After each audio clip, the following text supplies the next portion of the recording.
नमस्कार छात्रों। आज है सोमवार 5 जुलाई 2021 और आज हमारे सेतु अभ्यासक्रम के पहले तासिका में आप सबका स्वागत है। जैसे कि मैंने आपको पहले भी बताया था कि सेतु अभ्यासक्रम हमारी 5वीं कक्षा और 6ठी कक्षा को जोड़ने वाला अभ्यासक्रम है। आइए हम 5वीं कक्षा में हमने क्या क्या अध्ययन किया था, कौन सी नई नई बातें हमने सीखी थी। अगर आप भूल गए होंगे तो उन्हें हम दोबारा स्मरण करते हैं। याद आया आपको ये कविता? बिल्कुल सही, ये हमारी हिंदी की किताब में दूसरी कविता है। दूसरी कविता 5वीं कक्षा के लिए थी। तो ये कविता जो है उसका नाम था बूंदे। बरसात की बूंदों के बारे में ये कविता थी। रिमझिम गाती बूंदे। मैं गा कर बताती हूँ क्योंकि पिछले साल मैंने आपको ये गा कर ही पढ़ाई थी। रिमझिम गाती बूंदे, धरती पर है आती बूंदे, खेतों बागों मैदानों में हरियाली फैलाती बूंदे, धरती से नालों नदियों में सागर में मिल जाती बूंदे, गर्मी से तपते लोगों को शीतलता पहुंचाती बूंदे, मेंढक मोर पपीहे कोयल सबका मन हर्षाती बूंदे, पुरवाई के रथ पर चढ़कर इठलाती मुस्काती बूंदे। कविता लिखी थी रोहिताश्व अस्थाना जी ने। और यहाँ हमने देखा था कि बादलों से किस तरह धरती पर बूंदें आती हैं और चारों दिशाओं में हरियाली फैलाती हैं। खेतों में, बागों में, मैदानों में हरियाली फैलाती है।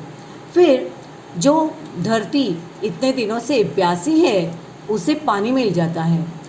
वह धरती से नालों नदियों में ये बरसात की बूंदें सागर में अंत में मिल जाती हैं। गर्मी से तपते लोगों को शीतलता पहुंचाती है और इस तरह लोग खुश हो जाते हैं, जैसे कि ये चित्र में दिखाया गया है। फिर मेंढक है, हाँ, मेंढक, मोर, पपीहे, कोयल, ये सब खुश हो जाती है। इन सब का मन हर्षाती है ये बूंदे। और ये बूंदे पुरवाई के रथ पर चढ़कर इठलाती हुई, नखरे करती हुई हम तक, धरती तक पहुंच जाती हैं। तो ऐसी यह कविता थी। आगे हम अगला भाग जो हमने पढ़ा था वो क्या है अब हम देखेंगे। देखिए, चित्र देखकर कुछ याद आ रहा है आपको? चित्र देखकर आपको कुछ याद आ रहा है? देखिए तो आगे भी देखिए, कुछ याद करने की कोशिश कीजिए। अगर नहीं याद आया हो तो ये देखिए। अब कुछ याद आया? हाँ, देखिए, तो ये कथा थी। हमें पिछले साल हमने इस कहानी को पढ़ा था कि सुंदरपुर गांव में रामदीन नामक का एक किसान रहता था और किसान के 4 बेटे थे। और ये जो 4 बेटे थे किसान के, वो चारों बेटे बड़े आलसी थे। उल्टा रामदीन बूढ़ा था लेकिन बहुत कामकाजी था, बहुत ही परिश्रमी था और बच्चे यहाँ वहाँ गप्पे मारते थे। और फिर रामदीन को बच्चों की यह आदत देखकर बड़ी चिंता सताती थी कि अब ये बेटे जो हैं वो आगे चलकर अपना पेट कैसे पालेंगे। ये उसे चिंता खाई जा रही थी। तभी पत्नी ने झिझकते हुए उनकी पत्नी ने एक उपाय सुझाया और उपाय सोचते रहे कुछ देर तक और फिर वो खुशी से उछल पड़े क्योंकि उन्हें वो उपाय अच्छा लगा। वो उपाय ये था कि अगली सुबह रामदीन अपने चारों बेटों को उन्होंने बुलाया और कहा कि मैं और तुम्हारी माँ अब बूढ़े हो गए हैं, हम दूर कहीं तीर्थ यात्रा पर जा रहे हैं, लेकिन आप याद रखना हमने खेत में आपके लिए धन गाड़ कर छिपा कर रखा है। यदि हमारे जाने के बाद आपको धन की आवश्यकता पड़े तो आप उसे ज़रूर निकाल लीजिए और उपयोग करिए। बच्चों को यह कहते ही बच्चों को बड़ी खुशी हुई और फिर माता पिता दोनों, रामदीन और उनकी पत्नी, तीर्थ यात्रा के लिए चले गए। रामदीन के जाने के बाद आलसी बेटे कुछ दिनों के लिए तो घर में जो कुछ था उस पर वे उनका निर्भर होता रहा और फिर कुछ दिनों के बाद उनके पास में जो धन था, धान्य था, वो सब समाप्त हो गया। अब समाप्त होने के बाद उन्हें याद आया कि पिताजी ने कहा था कि खेत में धन गाड़ कर रखा है। तो वो चारों खेतों में गए और चारों ने खेत को कुदाल से, फावड़े से खेत को खोद डाला। सारी ज़मीन खोदने पर भी उन्हें कहीं पर भी कुछ भी धन गड़ा हुआ नहीं मिला। उन्हें लग रहा था कि पिताजी ने हमारे लिए ऐसा धन रखा होगा गाड़ कर, लेकिन कहीं धन नहीं मिला। तभी रामदीन के, उनके पिता के एक मित्र थे और वो जो मित्र थे उनका नाम हरिनाथ था। हरिनाथ उन्हें मिले और हरिनाथ ने उन्हें पूछा कि आप लोग इतने थके हुए क्यों लग रहे हैं। तो उन्होंने कारण बताया कि पिताजी ने जो धन गाड़ कर रखा था उसके लिए हम सारा खेत हमने खोद डाला, लेकिन हमें कुछ नहीं मिला। तो फिर हरिनाथ जी ने, चाचा ने उन्हें एक उपाय सुझाया कि अगर आपने खेत खोद ही डाला है तो आप एक काम करिए, आप खेत में बीज बोइए, क्योंकि आपने खेत खोद तो डाला है तो बीज बोने से अच्छा होगा कि उसका कुछ तो उपयोग हो। फिर उन्होंने, उन बच्चों ने, चारों ने वहाँ पर बीज बोया खेत में और फिर धीरे धीरे कुछ समय बीतता चला और कुछ ही दिनों में वहाँ पर उस बीज से छोटे छोटे अंकुर निकल आए और अंकुर निकल आने पर उन चारों को बड़ा ही, चारों में उत्साह जगा कि अरे ऐसा तो हमने कभी देखा ही नहीं था, कितना अच्छा है। तो फिर उन्हें मेहनत करने की और सूझी और फिर वे निराई गुड़ाई करने लगे तो फसल बड़ी अच्छी आई। कुछ ही दिनों में फसल बड़ी हुई, उसमें अनाज लगा, भरपूर अनाज से भर गया सारा खेत। और फिर उन्होंने उस फसल को काटा और उसे बेचने की तैयारी में लग गए। अब उन्होंने सोचा कि ये सारा जो अनाज खेत में उगा हुआ है इसे हम क्यों ना बाज़ार में ले जाकर बेच डाले तो हमें धन मिलेगा। और फिर उन्होंने ऐसे ही किया, बाज़ार में वो अनाज जो था वो बेच दिया, कुछ घर के लिए रख दिया। और तभी उनके माता पिता तीर्थ यात्रा से लौट आए, रामदीन और उनकी पत्नी। और माता पिता के आते ही बेटों ने उनके चरण स्पर्श किए, नमस्कार किया और गाड़ी में लदे अनाज के बोरे देखकर रामदीन जी ने कहा, उनके पिताजी ने कहा, अब तुम्हें खेत में गड़े धन का राज समझ में आ ही गया होगा। तभी चारों ने सिर हिलाकर स्वीकार कर लिया कि आप जिस गड़े धन की बात हमसे कर रहे थे वो असल में कोई धन, पैसे, सुवर्ण मुद्राएं नहीं थी, बल्कि जो गड़ा धन आप बोल रहे थे वो अनाज है, खेती है, फसल है। हमें आज पता चला कि परिश्रम, जीवन में परिश्रम के बिना कुछ भी संभव नहीं है। अगर हम परिश्रम करेंगे तो परिश्रम से ही हम धन कमा सकते हैं। तो ये कहानी से हमने बोध लिया था। तो ये भी कहानी पिछले साल हमने देखी थी, आप सभी को याद आई होगी। तो और क्या देखा था, आगे बढ़ते हैं। देखिए इस चित्र को, कुछ याद आया? देखिए पास से दिखाती हूँ और देखिए क्या है ये चित्र। बिल्कुल सही, पिछले साल हमने नंदनवन नामक एक पाठ देखा था। हाँ, और इस नंदनवन और उसके बाजू वाला जो पृष्ठ था उसमें था हरियाली में खुशहाली। तो हमें इस पाठ में जो चित्र दिया गया है उसे गौर से देखना है। हाँ, पाठ में कितना सुंदर चित्र दिखाया गया है। यहाँ पर पेड़ों से भरा हुआ ये जंगल है और यहाँ पर चिड़िया, तोते हैं, हाथी है, सियार है, खरगोश है, तरह तरह के पशु पक्षी यहाँ पर है, पेड़ पौधे यहाँ पर है, तितली है और हर कोई खुशी में आकर हमसे कुछ ना कुछ कहता है। चिड़िया कहती है नमस्ते, तितली कहती है स्वागत है, खरगोश क्या कहता है नाचो गाओ, सियार कहता है हम सब साथ है, हाथी हमें सिखाता है कि कतार में चलो, हमेशा कहीं भी जाते वक्त कतार में चलो, जल्दी जल्दी में दूसरों को धक्के देकर मत चलो। तो इस तरह यह हरियाली हमें सिखाती है कि ज़्यादा से ज़्यादा पेड़ लगाओ और उन पेड़ों का संरक्षण करो, उनका संवर्धन करो। तभी जब ये पेड़ लगेंगे, जंगल बढ़ेगा, तभी ये पशु पक्षी भी आनंद के साथ वहाँ पर रह सकते हैं। आज हम देखते हैं कि मनुष्य ने सारे पेड़ों को काटा है और जंगलों को हमारे शहरों से दूर भगा दिया है, मतलब नष्ट ही किया है। तभी तो ये सियार जैसे जो प्राणी हैं, बाघ, शेर, ये हमारी बस्ती में आते हैं। हमें कहना चाहिए कि हम लोग उनकी बस्ती में घुसे हैं, बल्कि ये लोग बेचारे, इनके जंगल खत्म होने के कारण ये अपने अन्न की खोज में हमारे शहरों में आ जाते हैं।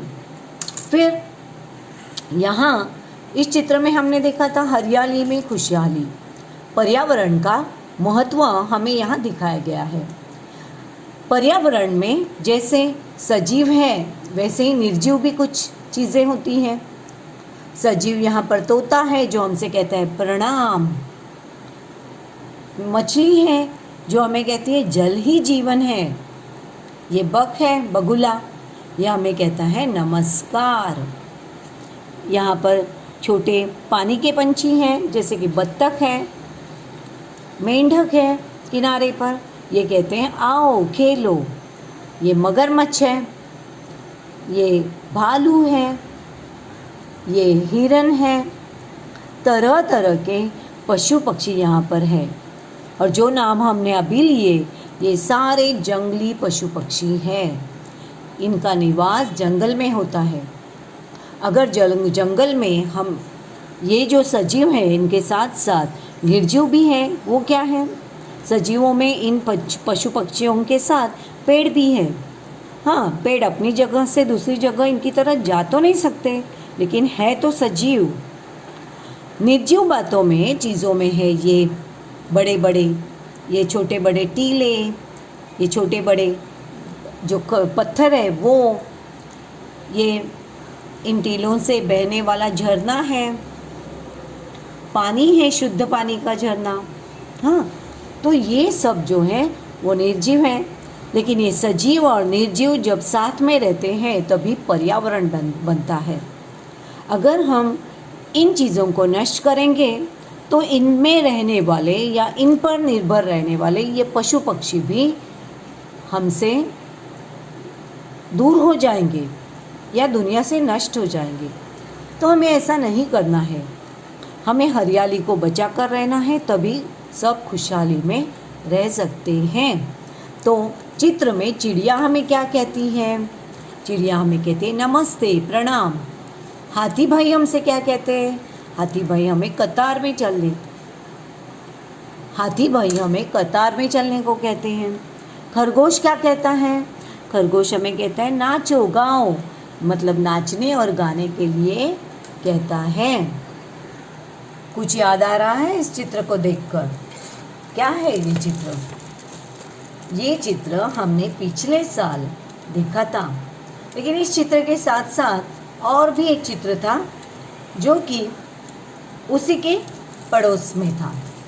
ये वाला देखिए, याद आया?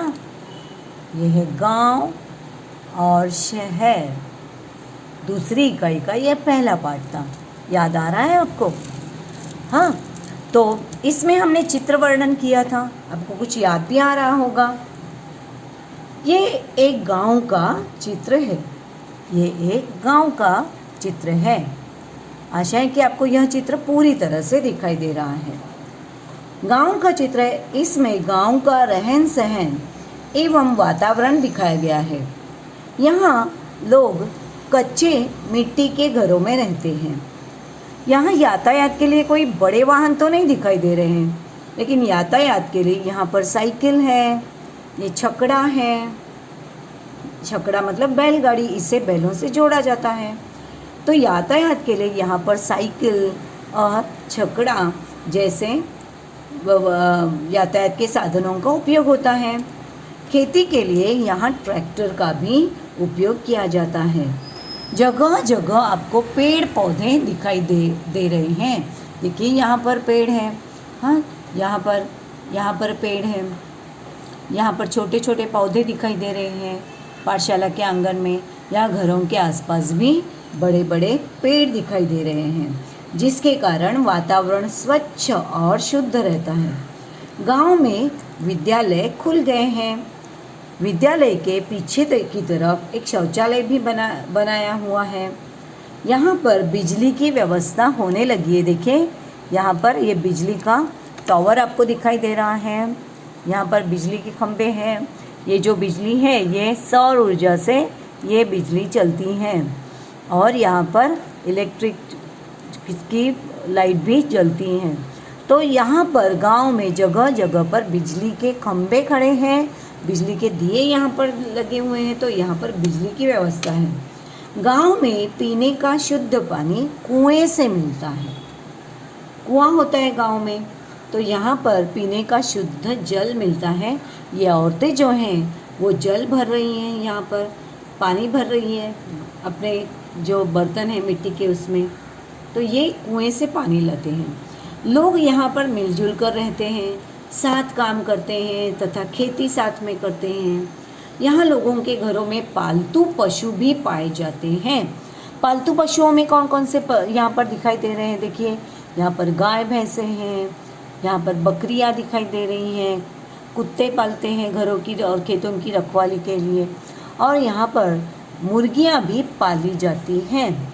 तो यहाँ पर लोग इस प्रकार के व्यवसाय भी करते हैं और उनके उपयोगी पशुओं का पालन भी करते हैं। खेती यहाँ का मुख्य उद्योग होता है, साथ साथ वे पशुपालन भी करते हैं। इसी के साथ साथ गांव की औरतें जो हैं वो हमेशा काम में व्यस्त दिखाई देती हैं। जैसे कि ये यहाँ बर्तनों में कुछ कर रही हैं काम, ये अनाज कुछ कर रही हैं, ये यहाँ पर पापड़ जैसे सुखाने वाली चीज़ें बना रही हैं। तो इस तरह यहाँ की औरतें विविध प्रकार के उद्योग भी करती हैं। यहाँ पर लिखा है स्वच्छ ग्राम स्वस्थ ग्राम। यदि गांव स्वच्छ रहेगा तभी स्वस्थ और तंदुरुस्त रहेंगे वहाँ के लोग। ये यहाँ पर हमें दिखाया गया था। गांव के साथ साथ यहाँ पर शहर का भी चित्र दिया गया था इसी के बाजू में। यह है शहर का चित्र। यहाँ पर एक बड़ा सा शहर चित्र में दिखाई दे रहा है। इस शहर की जीवन शैली एवं वातावरण यहाँ पर दिखाया गया है। यहाँ लोग छोटे छोटे घर नहीं बल्कि बड़ी बड़ी इमारतों में रहते हैं। ऊंची ऊंची इमारतें यहाँ पर होती हैं। यात्रा के लिए यहाँ पर बड़े बड़े साधन होते हैं, जैसे कि कारें चलती हैं, यहाँ पर मोटर कारें चलती हैं, बसें चलती हैं, टैक्सी है, स्कूटर जैसे वाहन भी यहाँ पर लोग चलाते हैं। टैक्सी, स्कूटर जैसे वाहन यहाँ चलते हैं। मतलब बड़े शहरों में यातायात के लिए कई साधन होते हैं। यहाँ पर एक ब्रिज भी बनाया गया है, और ब्रिज मतलब सेतु जो वाहनों के आवागमन के लिए इसका उपयोग होता है। शहर में जनसंख्या अधिक होने के कारण अनुशासन की आवश्यकता अधिक होती है। यहाँ पर भीड़ ज़्यादा होती है। तरह तरह के गांवों से आकर यहाँ पर लोग बसते हैं, तो यहाँ पर अनुशासन की आवश्यकता होती है। अनुशासन को हम मराठी में कहते हैं शिस्त, नियम म्हणजेच अनुशासन। तो यहाँ पर अनुशासन की आवश्यकता होती है। जैसे यदि बस आए तो बस के लिए आप कतार में खड़े रहें और कतार में ही अंदर चढ़ें। आप प्लेटफॉर्म पर अगर खड़े हैं तो प्लेटफॉर्म पर आप टिकट के लिए कतार लगाएं, कतार से चलें। दूसरा अनुशासन की बात है कि अगर आपको रास्ता क्रॉस करना है, सड़क पार करनी है, तो आप ज़ेब्रा क्रॉसिंग जहाँ पर है वहीं से क्रॉस कर सकते हैं। यहाँ पर सिग्नल जो लगाए गए हैं वो यातायात के लिए है, वैसे ही लोगों को नियंत्रित करने के लिए भी होते हैं। तो सिग्नल की तरफ भी हमारा ध्यान रहे। तो ऐसे अनुशासन का हमें पालन करना ही होगा, तभी शहर का जीवन सुखी होगा। सड़क पर वाहनों को अनुशासन से चलाने के लिए भी कई नियम एवं कानून बनाए गए हैं। जगह जगह जो ट्रैफिक सिग्नल है ना, वो वाहनों के लिए भी लगाए गए हैं। तो इन वाहन चालकों को इन सिग्नल का पालन करना ही होगा। लोगों के पैदल चलने के लिए यहाँ पर पैदल के चलने के लिए यहाँ पर फुटपाथ है, देखिए यहाँ पर फुटपाथ है, तो फुटपाथ से लोग चल सकते हैं। यहाँ पर ज़ेब्रा क्रॉसिंग है, वहाँ से ज़ेब्रा क्रॉसिंग से क्रॉस कर सकते हैं। तो इस तरह लोगों को अनुशासन बना कर रखना चाहिए। गांव और शहर दोनों में स्वच्छता एवं अनुशासन बनाए रखना ज़रूरी है। ऐसा करने से हम खुशहाल एवं सुखद जीवन जी सकेंगे। अतः हम सभी को स्वच्छता एवं अनुशासन बनाए रखने में हम सबको सहयोग देना चाहिए। ऐसा नहीं कि अगर आप शहर में रहते हैं तो शहर आपका है तो आप ही वहाँ का अनुशासन बनाए रखें। आप गांव में रहते हैं तो गांव में गांव वाले लोग वहाँ का अनुशासन बनाए रखेंगे, ऐसा कहना गलत है। जब हम गांव में जाते हैं तब हमें भी वहाँ के अनुशासन, वहाँ के नीति नियमों से ही चलना होगा। तो गांव और शहर में क्या अंतर है, आपको लिखकर भेजना पड़ेगा। मैं आपको कुछ प्रश्न भी भेजूंगी, आपको उन प्रश्नों के जवाब देने हैं। अब हम आगे बढ़ते हैं। ये चित्र देखकर कुछ याद आ रहा है आपको? देखिए, बिल्कुल सही, ये व्याकरण का भाग था। पिछले साल हमने इन चित्रों के सहारे तरह तरह की व्याकरण के भाग हमने इसमें देखे थे, जैसे कि समानार्थी शब्द और विरुद्धार्थी शब्द। मैं आपको किताब का वह पन्ना भी दिखा देती हूँ, याद आया आपको?